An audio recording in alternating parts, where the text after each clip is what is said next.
안녕하세요. 세상의 모든 이슈 세모이입니다. 윤석열 정부에서 가장 슬픈 부분은 문화예술 분야가 암울해지고 있다는 겁니다. 물론 지금 다양한 분야에서 SOS를 외치고 있는데요. 제가 생각하는 문화예술은 어느 분야보다도 전 세계에 대한민국을 알리고 전파하는 데 가장 큰 역할을 하는 분야라 생각합니다. 지금의 윤석열 정부가 들어선 지 2년 정도밖에 안 됐습니다. 광채가 나던 대한민국이 이 사람 하나 때문에 암울한 고담시티가 되어가고 있는 듯합니다. 해외 언론에서조차 대한민국은 독재 국가로 진행하고 있는 국가라고 경고하고 있습니다. 2년 전까지만 해도 이렇지 않았습니다. K-팝, 한류로 전 세계 청소년들은 대한민국에 매료되어 가장 가보고 싶은 나라 1위라고 외치고 BTS, 블랙핑크, 그리고 뉴진스, 수많은 대한민국 아이돌에 열광하고 있지만 우리들 가슴에 아직까지 슬픔으로 자리 잡고 있는 2023년 할로윈데이 이태원 참사 등 크고 작은 이슈로 조금은 불안정한 나라, 그리고 아직까지는 안전사고에 조심해야 하는 나라 등 해외에서는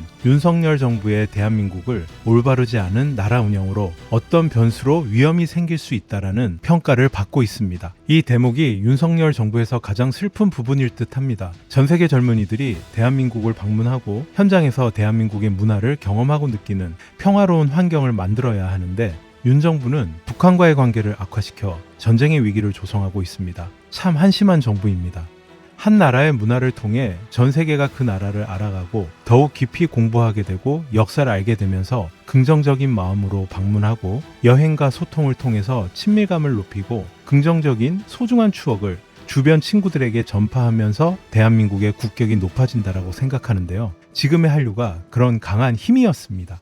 하지만 지금의 대한민국은 모든 분야에서 하나하나 걱정할 수밖에 없는 바보 나라가 되고 있는 듯합니다. 지금 현재 문화 컨텐츠 등 매체와 예술 분야를 연구하는 기관들에서 분석한 결과들이 조심스럽게 우려의 말들이 나오고 있습니다.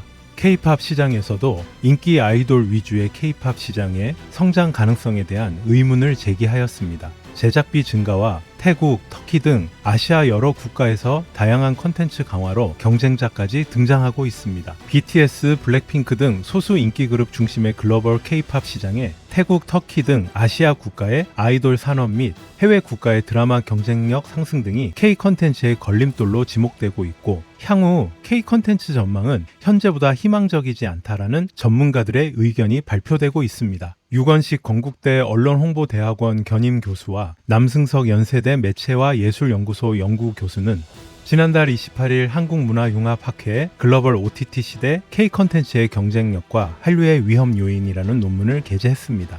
한국방송 컨텐츠 수출협회 회원 30명에게 K 컨텐츠의 전망과 한계, 극복 방안을 묻는 내용이었는데요. 방송 컨텐츠 수출협의회는 K 컨텐츠 수출 증진을 위한 민관 협력기관에서 진행한 설문조사는 2022년 4월에 진행하였습니다. 설문조사 결과 K 컨텐츠 미래는 장밋빛이 아니다라는 결론이 나왔다는데요. 대표적인 문제의 중심은 인적 자원 확보와 정부 지원 강화에 목소리가 높았습니다. 윤석열 정부에서 발표하는 분야별 정부 지원 계획은 집중해야 하는 기관의 중요 예산은 터무니없이 삭감하고 해외 순방이라든지 고속도로 개발 등 이권과 관련되어 있는 분야 예산이 집중하고 있습니다. 이런 올바르지 않은 예산 계획이 문제입니다. K 컨텐츠의 5년 뒤 전망은 현재보다 긍정적이지 않았다라는 이 결과는 드라마 K-팝의 현재와 5년 뒤 경쟁력 전망을 물은 결과입니다. 긍정적 답변이 줄어든 것입니다.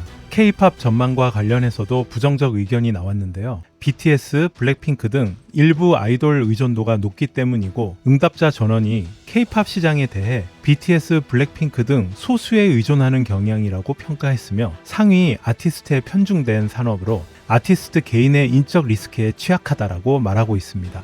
아이돌 위주의 K-팝 산업에 대한 문제 지적도 제기되었습니다. 응답자들은 정형화된 아이돌 위주의 K-팝, 현실은 장기적으로 독소 요인이 될 수 있다. 한국 음악 시장은 음악성보다 스타성에 치중한 아이돌 1색이다라는 의견을 냈습니다. 결국 필요한 건 장르의 다양성과 인적 자원 확보도 중요하고 작가, 배우 등 신규 제작 인력을 확보해야 한류가 쇠퇴하지 않을 것이며 스타에 의존하는 제작 환경이 바뀌어야 한다라고 했습니다. 일부 의견으로는 해외 진출을 위해 영어권 제작 스태프가 많아져야 한다라는 의견도 있었습니다.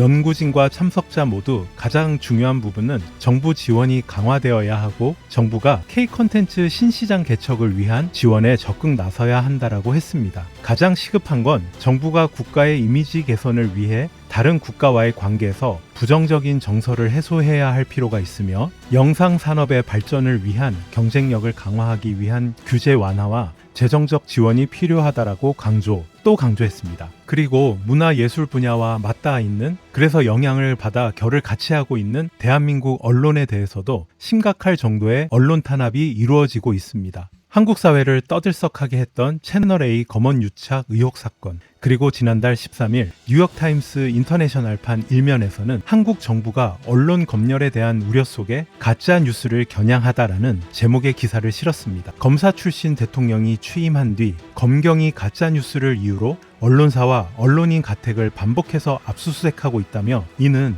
한국이 민주화한 이후 거의 없었던 일이라고 짚었습니다.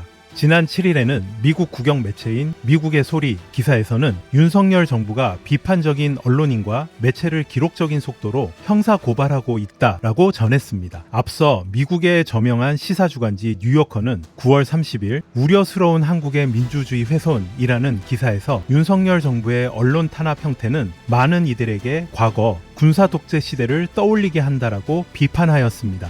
공영방송에 대한 정부 개입을 제한하기 위한 방송법 개정안에 윤석열 대통령이 거부권을 행사했다라는 점도 지적했습니다. 해외 여러 나라는 언론 자유를 민주주의가 작동하기 위한 핵심적인 자유로 특히 중시하고 있습니다. 해외 언론 보도들에서 독재로 회귀라는 뉘앙스가 깔리는 것도 이 때문이다라고 생각합니다. 윤석열 대통령은 외교 무대에서 입만 열면 자유를 외치지만 거짓말만 하는 대통령이다라고 해외 언론들은 뒤에서 비웃고 있다라고 합니다. 이런 심각한 언론 통제와 미디어 제작 생태계를 혼란스럽게 하는 윤석열 대통령은 듣기 싫은 말은 안 듣겠다라고 국민이 하는 옳은 말들을 모두 입틀막으로 대응하고 있는 한 당분간은 암울한 고담시티에서 살아야 하는 분위기입니다. 이것이 이번 정부가 들어서면서 문화예술 분야의 퇴보가 가장 슬픈 현실입니다. 그래서 우리는 죽어가는 대한민국을 살리기 위해 노력합시다. 노력하다 보면 언젠간 빛나는 대한민국이 될 거라 믿습니다. 지금까지 답답한 내용을 시청해 주셔서 감사합니다.